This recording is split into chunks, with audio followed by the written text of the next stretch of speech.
आदाब, मैं हूं मुमताज आलम रिजवी और इस वक्त मैं आपकी खिदमत में हाजिर हुआ हूं कुछ बड़ी खबरें लेकर के। सबसे पहले मैं बात करूंगा स्टेट ऑफ हुर्मुज की, क्योंकि जब डोनाल्ड ट्रंप जो अमेरिकी सदर हैं वो चीन के दौरे पर आए थे।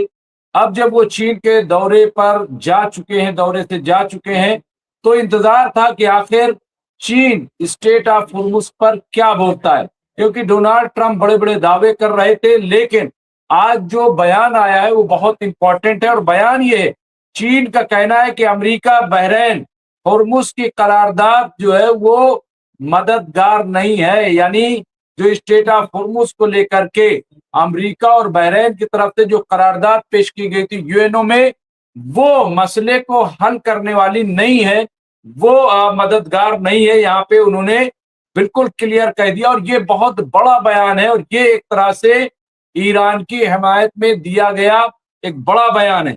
यहाँ पे रिपोर्ट ये अक़वाम मुत्तहिदा में चीन के एम्बेसडर सफीर ने जुमे को रोज अबनाए हुर्मुज से मुतालिक अमेरिका और बहरीन की मुजव्वदा करारदाद पर तनकीद करते हुए, उस पर कटाक्ष करते हुए, आलोचना करते हुए कहा कि मादा और वक्त दोनों ही नामुनासिब है और इसे अपनाना तामीरी नहीं होगा। यानी ये जो तजावीज इन्होंने स्टेट ऑफ हुर्मुज के ताल्लुक से पेश की है, ये काबिल कबूल नहीं है, क्योंकि अगर इसे कबूल किया गया तो फिर जो मसला हम हल करना चाहते वो मसला हल नहीं होगा। अक़वाम मुत्तहिदा पर यानी यूएनओ पर या मरकूज न्यूज आउटलेट पास ब्लू ने चीन के अक़वाम मुत्तहिदा के एलची फोगोन के साथ एक फौरी इंटरव्यू का एक मुख्तसर क्लिप शेयर किया है, जिससे जब इस करारदाद के बारे में पूछा गया तो उन्होंने कहा, हम नहीं समझते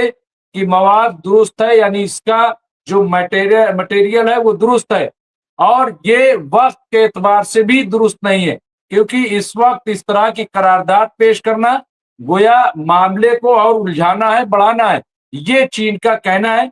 यानी न मैटर दुरुस्त है न वक्त दुरुस्त है, दोनों ठीक नहीं है। इसी को उन्होंने मवाद और वक्त से ताबीर किया। उन्होंने कहा कि हमें जिस चीज की जरूरत है वो ये है कि दोनों फरीकैन पर जोर दें कि वो संजीदा और नेक नियति के साथ मुज़ाकरात करें जो इस मसले को हल कर सके। ये चीन ने कहा कि ये जो मवाद और ये मटेरियल जो यहाँ पे लाया गया है या करारदाद जो लाई गई है, इससे तो मसला उलझेगा, जबकि इस वक्त की सबसे खास जरूरत यह है कि कैसे दोनों मुल्क ईरान और अमेरिका टेबल पर आए, बातचीत शुरू करें।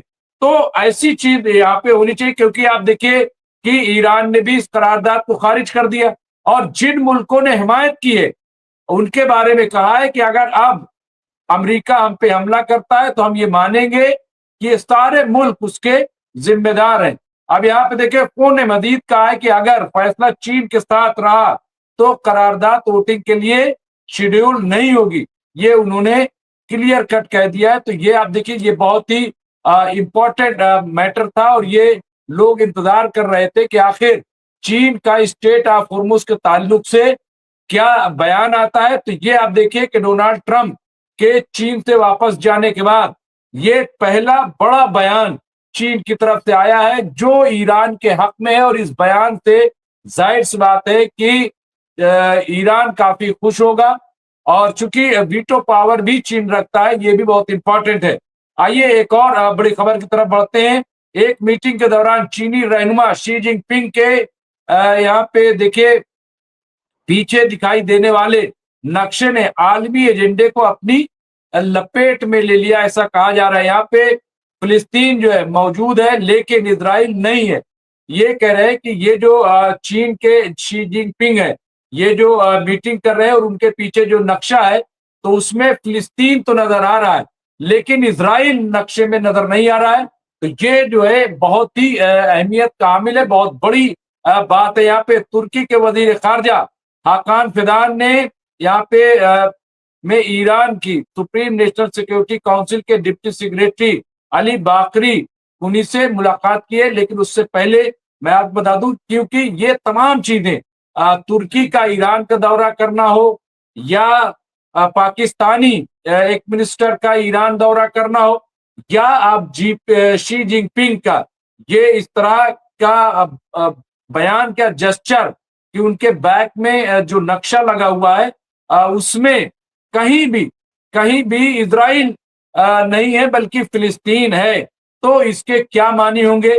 क्या ये माना जाए कि चीन जो है वो इजराइल को मानता ही नहीं, इजराइल के वजूद को समझता ही नहीं और वो फिलिस्तीन को अव्वलियत दे रहा है। तो यहाँ देखिए, ये इसके अलावा जो पुतिन है उनका एक बहुत बड़ा ऐलान सामने आया है। उन्होंने कहा है कि हम अपना तेल जिसे चाहेंगे उसे बेचेंगे, यानी हम अपनी मर्जी के मालिक हैं, हम जिसे तेल चाहेंगे बेचेंगे और जिसे चाहेंगे नहीं बेचेंगे। रूस का तेल बेचने के लिए हमें किसी की इजाजत की जरूरत नहीं है, हम किसी के कंट्रोल में नहीं है। दुनिया की पावर पॉलिटिक्स के बीच रूस का ये सीधा पैगाम दिया गया है। तो ये पैगाम देखिए, ये इसलिए भी बहुत अहम है क्योंकि जिस तरह से डोनाल्ड ट्रंप डिक्टेट करते हैं, मुल्कों से कहते हैं कि यहां से खरीदो, यहां से न खरीदो, यहाँ तेल बेचो, यहाँ तेल न बेचो, यहाँ से माल लो, वहां से माल न लो। इस तरह की जो बयानबाजी डोनाल्ड ट्रंप के पास से होती है, तो उसके पेश नजर अगर देखा जाए तो ये बहुत इंपॉर्टेंट हो जाता है कि पुतिन ने खुल्ला कहा कि ये हम पे डिपेंड करता है, हम किसी के गुलाम थोड़ी हैं, हमारी मर्जी है, हम जिसको चाहेंगे बेचेंगे, जिससे जो चाहेंगे खरीदेंगे। तो ये एक तरीके से खबरदार किया है अमेरिका को, जो रूस के सदर हैं। और ये उस वक्त उन्होंने बयान दिया है कि जब अब 2 दिन बाद वो चीन के 2 रोजा दौरा पर जाएंगे, 19-20 वो चीन का दौरा करेंगे और वहां शी जिनपिंग से मुलाकात करेंगे जो उनके हम मनसब हैं, यानी चीन के सदर हैं। उससे पहले ये बयान बहुत इंपॉर्टेंट है, बहुत अहमियत का हामिल है। इसके अलावा एक और बड़ी खबर की तरफ बढ़ते हैं। जनूबी लेबनान में यहाँ पे ब्रिज अल शुमाली में एक रिहायशी इलाके को निशाना बनाने वाले इजरायली फदाई हमले के बाद वहां के हालात जो बड़े कशीदा दिखाई दे रहे हैं। लगातार जो है इजराइल की तरफ से हमले हो रहे हैं, हिजबुल्लाह भी जवाब दे रहा है, हिजबुल्लाह भी मिसाइल अटैक कर रहा है, हिजबुल्लाह ड्रोन अटैक कर रहा है। और खबर यह है कि हिजबुल्लाह के ड्रोन अटैक में 19 इजरायली फौजी मारे गए, जिसकी खबर हमने पहले दी है। तो ये वहां की तस्वीर जो उभर करके आ रही है। इसके साथ साथ गाजा में भी हालात बड़े कशीदा है। गाजा में भी आप देखिए कि पिछले 48 घंटों में 13 लोग जो है शहीद हुए हैं और 57 लोग जख्मी हुए हैं। इस तरह का हमला इजराइल की तरफ से किया गया है। तो यहाँ ये और इस पे सवाल उठाया जा रहा है कि आखिर ये कैसी जंगबंदी है कि इतने बड़े हमले किए जा रहे हैं, इस तरह के हमले किए जा रहे हैं, तो फिर जंगबंदी कहाँ है? जंगबंदी की बात तो झूठी निकली। ये लोग सवाल उठा रहे हैं कि ये जो है जंगबंदी की बात ठीक नहीं है। तो सवाल ये है कि जब इस जंगबंदी में कतर शामिल है, तुर्की शामिल है, मिस्र शामिल है, तो फिर वो खामोश क्यों है? क्या उन्हें नहीं बोलना चाहिए? क्या उन्हें आगे नहीं आना चाहिए कि हमला गलत है, बेबुनियाद है? एक खबर मेरे नजरों से गुजरी थी और वो ये थी कि ओआईसी की एक हंगामी मीटिंग होने वाली है। तो क्या ओआईसी की मीटिंग में इस मुद्दे को उठाया जाएगा? ये भी अपने आप में बड़ा सवाल है। तो मुझे लग रहा है कि इस चीज की जरूरत है, इस चीज को समझने की जरूरत है। तो ये हालात हैं यहाँ पे। बहरहाल गाजा में बहुत बुरे हालात हैं, मैं आपको बता रहा हूँ। वहां लगातार हमले किए जा रहे हैं। हालांकि अभी तुर्की से एक फ्लोटिला भी निकला है जिसमें 52 जहाज हैं और 52 जहाज में तकरीबन 500 लोगों का डेलीगेशन है। लेकिन सवाल ये है कि वो डेलीगेशन जब पहुंचेगा क्या करेगा, क्या नहीं करेगा। लेकिन जो बदतरीन हालत गाजा की है, जिस तरह से हमले, क्या वो हमले रोके जाएंगे? कैसे रोके जाएंगे?